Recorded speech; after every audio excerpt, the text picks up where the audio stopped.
paano, no? Ayan. So, ito yung mga sangkop. May onion, tomato, ginger, garlic, at potato. So, ngayon guys, magigisa muna tayo. And, paano magluto, panoorin nyo ito. At magkaroon kayo ng idea.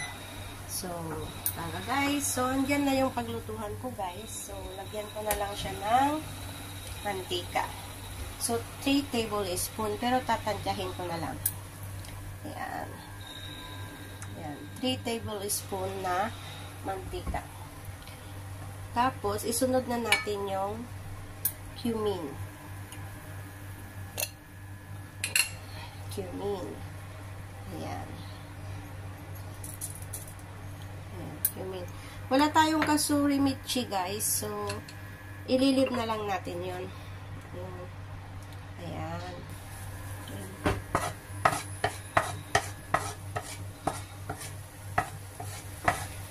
So, isunod na natin yung onion.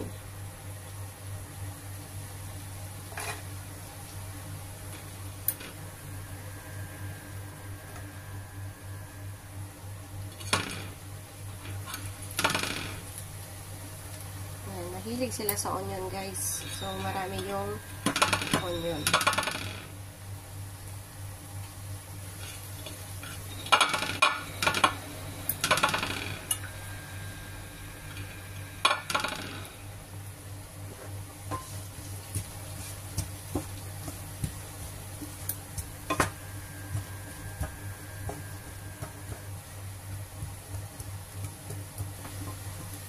Nilagay na natin yung ginger at garlic.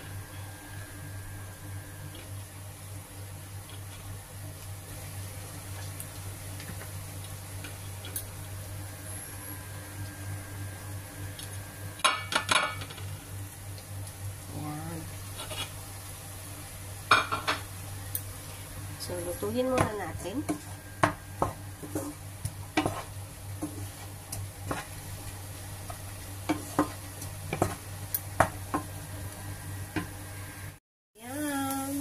Sunod na natin yung kamatis.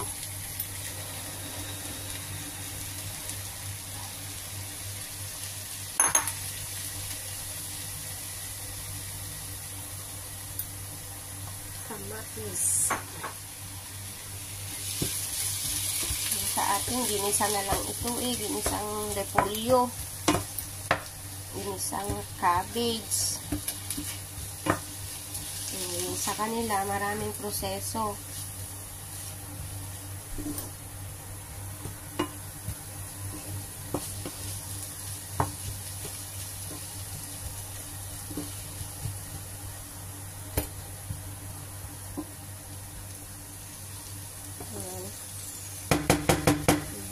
So, naman natin siya.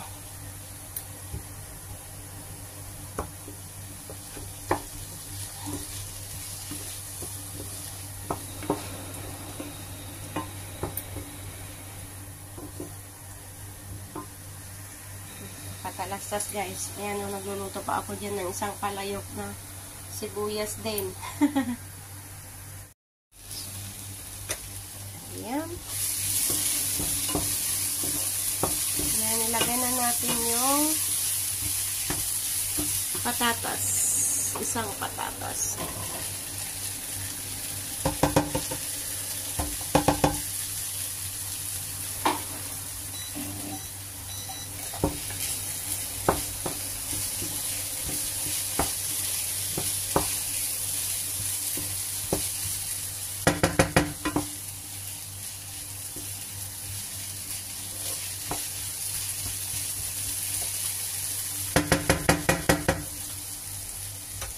Takpan muna natin.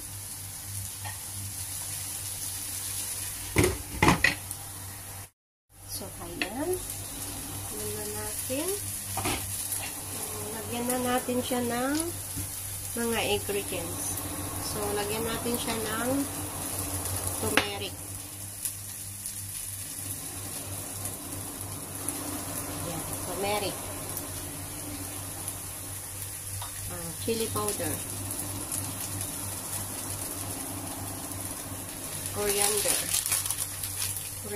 powder,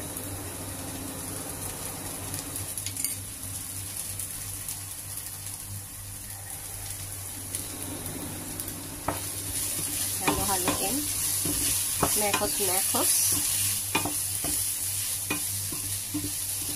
Half cook na yung potato.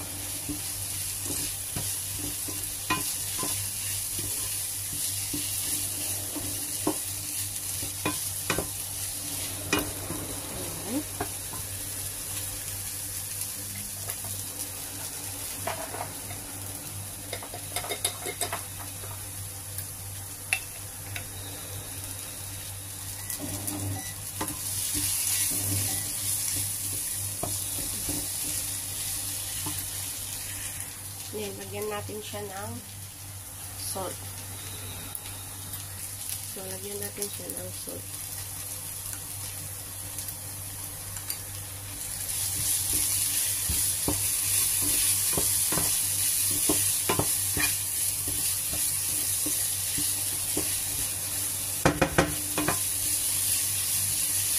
Yan, ilalagay na natin yung cabbage.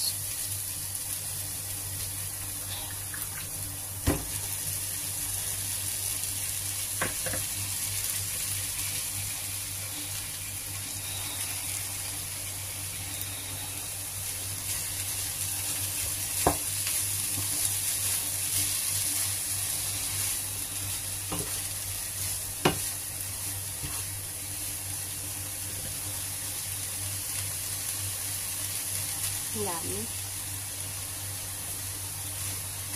4 na cup.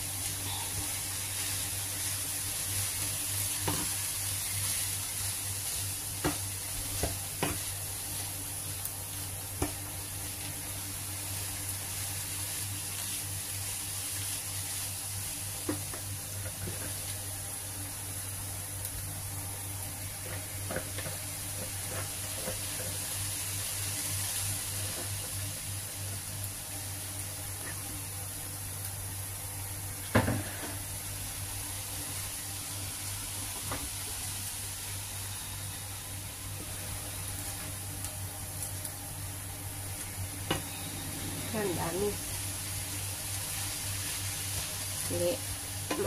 Mali, ay, konti lang yan pag naluto na siya.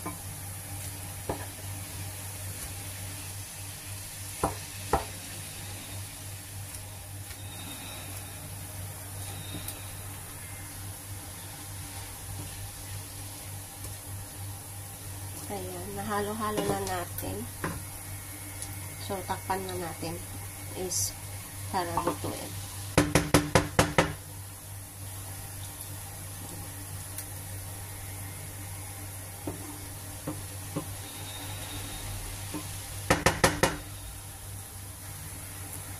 Ayan na guys, yun.